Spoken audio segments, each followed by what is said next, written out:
চারটি অবস্থায় ফরজে আইন হয়ে যাবে, খেয়াল করেন, এটা জানা প্রত্যেকের জন্য ফরজে আইন। 1 নম্বর, ইজা হাজামাল আ'দাউ আলাল মুসলিমিন আও বিলাদিহিম, মুসলমানদের উপর অথবা মুসলমানদের দেশের উপর যখন শত্রুরা হুজুম করবে, আক্রমণ করে ফেলবে, তখন ফরজে আইন হয়ে যাবে ওই এলাকার মানুষদেরকে অবশ্যই সেটা কি করতে হবে, প্রতিহত করতে হবে।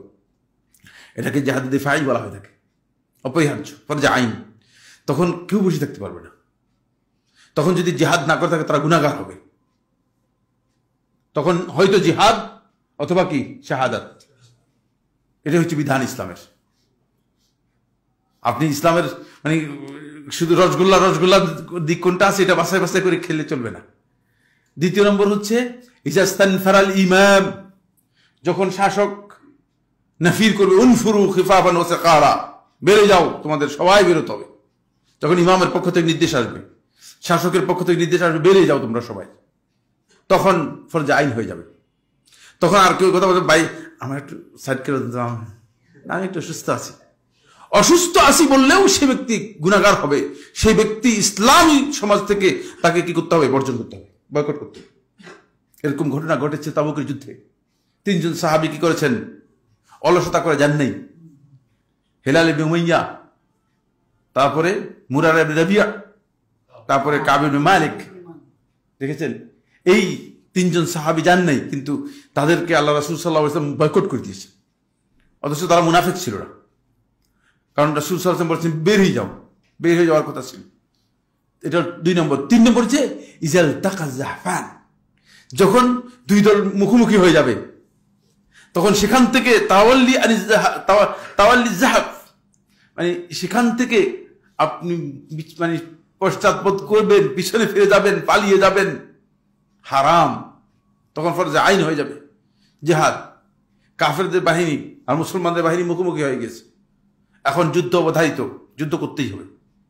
সর্বশক্তি দিয়ে যুদ্ধ করবে মুসলিমরা, এবং মুসলিমরা সেখানে সিদ্ধান্ত একটাই, সেটা হলো হয়তো শাহাদাত নয় কি বিজয়, কিন্তু মুসলিমরা সেভাবে জিহাদ করতে হবে।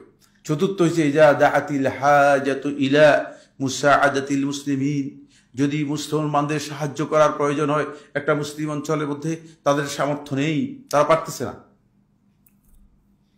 এখন মুসলমানদেরকে বলছে আমাদেরকে সাহায্য করো।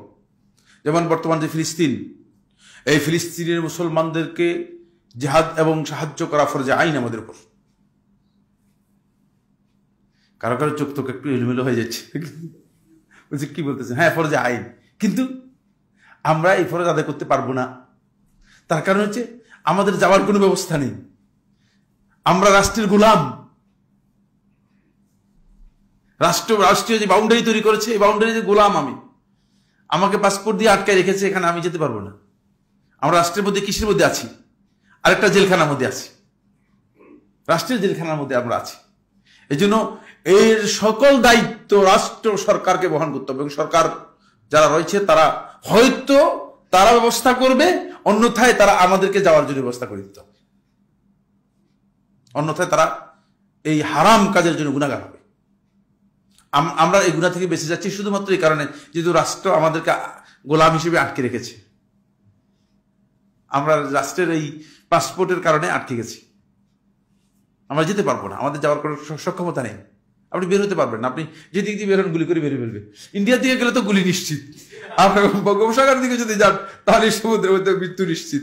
তারা কোন দিকে দেওয়া যাবেন, আর তো যাওয়ার জায়গায় নেই আপনার, সুতরাং আপনার আর কোনো ব্যবস্থা নেই।